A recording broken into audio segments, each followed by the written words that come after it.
Bonjour à tous. Comme à chaque fois, je suis très émue et très contente de me déplacer et de venir rencontrer les personnes à qui sont présentées l'exposition Une sur trois. Donc, je pense, comme vous l'avez compris, je m'appelle Sabrina.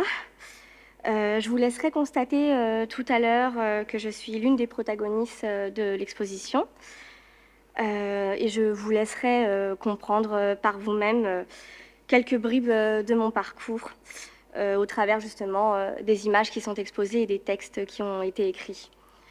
En tout cas, je suis toujours aussi fière de faire partie de cette proposition de Juliette, qui est une proposition autant artistique que politique.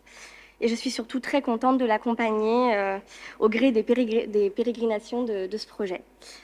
Je suis parmi vous, car si je m'appuie sur l'actualité, l'actrice Emmanuelle Béard a révélé il y a très peu de temps, à 60 ans, avoir été victime d'inceste.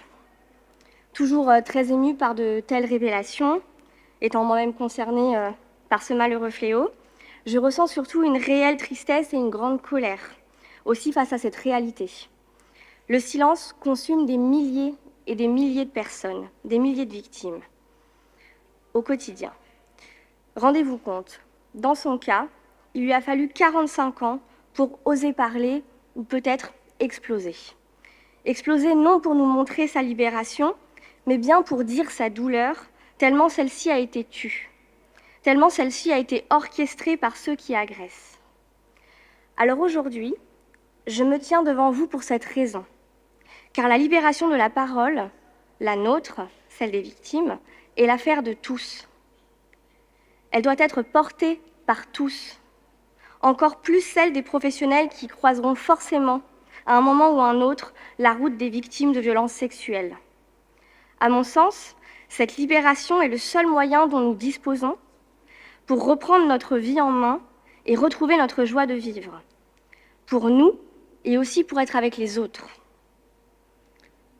Et si je suis là aujourd'hui, c'est parce que je suis persuadée que vous pouvez nous y aider.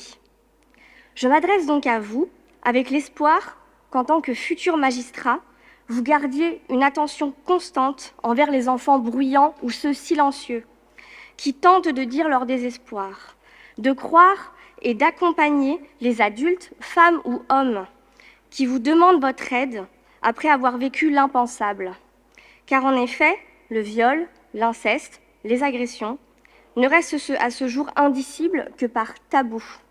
Il faut que cela cesse, et le plus vite possible. Plus personnellement, j'ai porté plainte il y a 4 ans pour cette même raison, pour parler haut et fort, sans tabou, sans honte ni culpabilité. Actuellement, je suis encore en pleine démarche judiciaire. C'est long et difficile, mais j'attends énormément et avec beaucoup de sincérité de la justice. Non par espoir vain ou illusoire, mais par besoin de reconnaissance et de justice, justement. Je veux pouvoir classer ce moment de ma vie, mais pas sans suite, encore moins en me contentant d'un non-lieu. Je veux que la vérité, la mienne, puisse être soutenue par l'action judiciaire. Je tiens quand même à dire que je me sens déjà en partie réparée par l'empathie et le professionnalisme des gens que j'ai pu rencontrer, comme les médecins, les policiers, les avocats, qui me suivent depuis le début de mon parcours judiciaire en 2019. Cette douceur, cette justesse-là répare réellement. Elles nous sont indispensables. Elles font partie intégrante de nos parcours de reconstruction. Alors, et sans certitude de la tournure que prendra mon propre parcours judiciaire, je suis venue vous dire cela. Nous, victimes, anciennes victimes, je préfère ce mot-là personnellement, avons besoin de vous, de votre attention, de votre engagement, de votre professionnalisme pour surmonter ce que personne ne devrait avoir à vivre au cours de sa vie. Et ensemble, nous avons le pouvoir de le faire, réellement. Les victimes sont des expertes de leurs douleurs et de leurs besoins. Elles savent parfaitement ce dont elles ont besoin.